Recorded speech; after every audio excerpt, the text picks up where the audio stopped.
isso é injusto, não faça isso, vamos fazer um motim, vamos chamar aqui, vamos invadir, destruir esse prédio, quebrar essas colunas, tirar o rei do seu trono.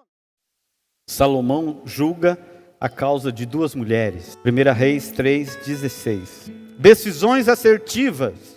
Não é fácil, mas nós tomamos muitas decisões, né? Nós já tomamos assim, mais de 1000 decisões num dia, tá? Às vezes você nem percebe, mas você toma, ok? Sem perceber. Decidi sentar nessa cadeira, você decidiu, às vezes você nem percebeu. Decidi pegar água, decidi ir lá fora no banheiro, milhares. Mexer aqui, ó, é um comando que você está dando, é uma decisão. Estou decidindo mexer o braço direito, depois o braço esquerdo. Então são decisões. Nós tomamos milhares. É que às vezes algumas estão no automático e você não percebe. Mas nós precisamos tomar decisões assertivas. E precisamos aprender a tomar decisões assertivas. É um aprendizado. E aqui nesse texto, ele nos orienta dessa forma. E a primeira coisa que eu quero falar com você é: a compaixão nos conduz à verdade. Muito bem, decisões nunca são fáceis de serem tomadas. Principalmente se você tem um cargo de liderança ou está envolvido no processo, né? Muito desgaste. Depende muito aí. Muitos dependem da rota, da decisão que você vai tomar. E essa decisão que você toma vai direcionar muitas coisas. É a visão que você tem de alguma coisa, da sua empresa, da igreja, do seu negócio, da sua família. São decisões. Você é líder ali na sua casa, tem que tomar decisão. Você é líder lá no seu trabalho, precisa tomar decisão.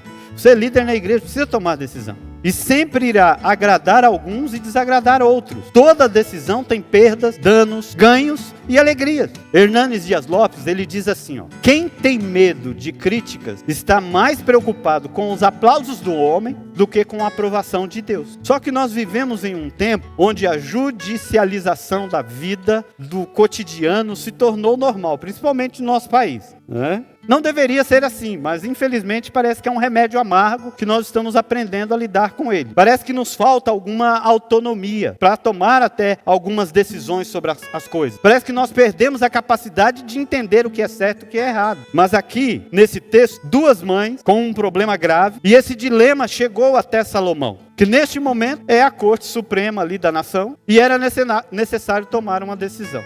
Eu fiquei pensando, às vezes, a gente fica perguntando como duas mães prostitutas estavam diante da corte do rei. Acredito aqui que a grande razão desse texto está inserido logo no início do reinado do rei Salomão. Acredito e creio nisso, que não é por acaso, que a Bíblia é sagrada, que o escritor nos revela aqui nesse texto que não há acepção de pessoa. A Bíblia não faz essa acepção. É quem lê a Bíblia que faz essa acepção. Quem lê a Bíblia, tá?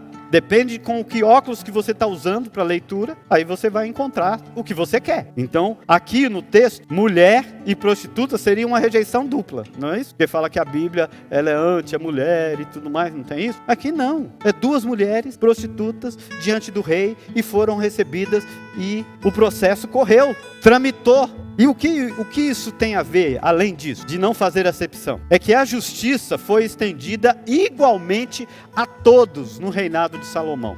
É isso que ele estava querendo dizer. Nos deixando exemplo de que deva ser assim até hoje. Deveria, né? Deveria ser. Então, o pedido de Salomão aí, quando ele encontra com essas duas mulheres, ele pensa...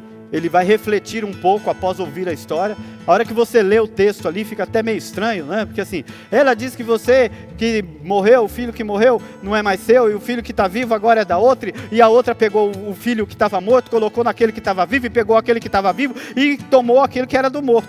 Ficou um negócio meio estranho, né? Mas é isso que está aí, tá? É simples assim, ok? Uma criança faleceu porque a mãe dormiu em cima dela, e ela acordou de madrugada, viu a mãe com outra criança, foi lá e trocou a criança e pegou o vivo para ela e colocou o morto dela no lugar do que estava vivo. Simples assim, ok? Mas a hora que começa a discussão, você já viu, uma coisa simples se transforma num negócio complicado. É só começar a discutir que aquilo que é simples se complica, tá? Muito bem, olhando aqui então, Salomão pede uma espada.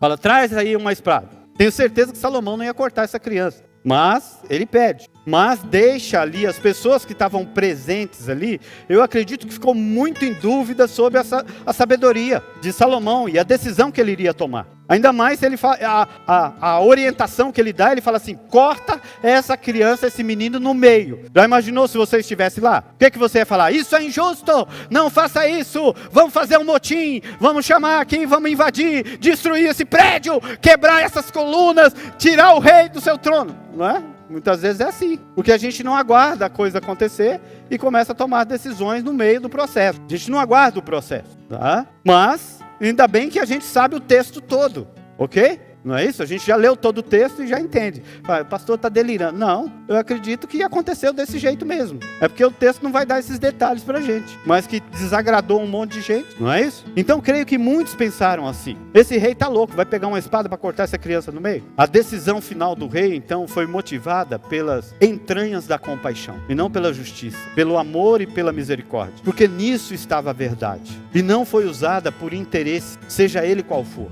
Mais do que sentimento, a compaixão é um compromisso com a vida que nasce nas entranhas do ser e está profundamente ligado ao valor e à natureza da humanidade. Se alguém perde a compaixão, perde também o significado da vida, perde a sua humanidade, e por isso a vida e a morte já não tem mais distinção para quem já perdeu a compaixão. Tudo o que interessa é satisfazer a sua própria vontade. É aqui que a Bíblia define a questão do aborto, tá? Então presta bastante atenção. Tomada por esse compromisso de amor e graça, a mulher que abriu mão da sua parte de ser mãe, agiu assim porque não podia suportar em sua consciência a morte daquela criança, que era o seu próprio filho. E se nós observarmos como agiu a outra mãe, há um sentimento de orgulho, de querer apenas a satisfação da sua própria vontade, de posse. Ela queria que se aplicasse a justiça. Qual era a palavra do rei?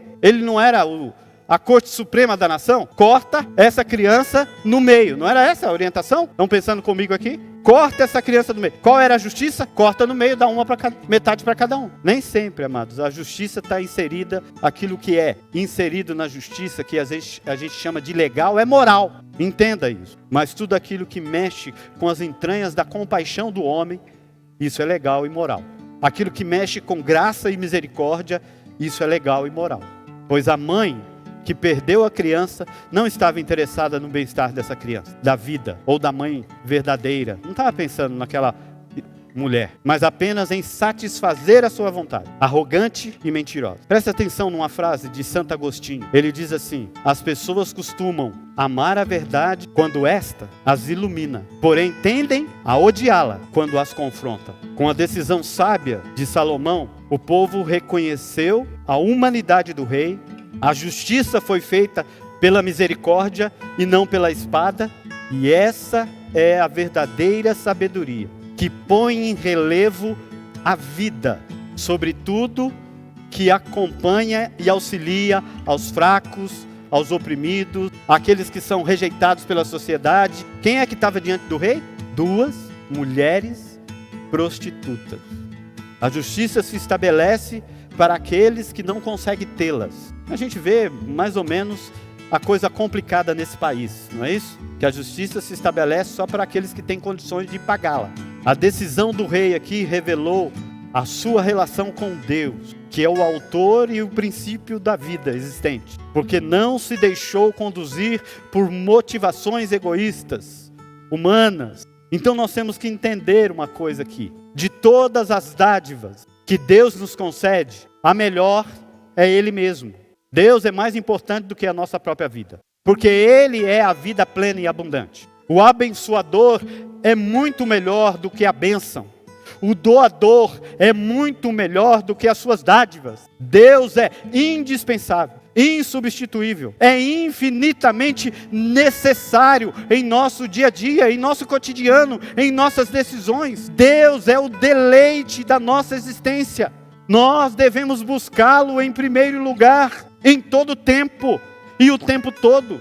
Para qualquer decisão, Deus deve ter o teto e não o rodapé. Devemos amá-lo, devemos honrá-lo com toda a nossa força, de toda a nossa alma, com as primícias que Deus nos deu, com a nossa renda, com aquilo que ganhamos. Devemos obedecê-lo com todo o vigor do nosso coração, pois quando honramos a Deus, Ele nos honra. Quando o buscamos, Ele se deixa ser encontrado. Na realidade, Ele vem ao nosso encontro, Ele nos concede dádivas, Ele satisfaz os desejos do nosso coração, porque Ele cuida de nós. Ele é esse Deus.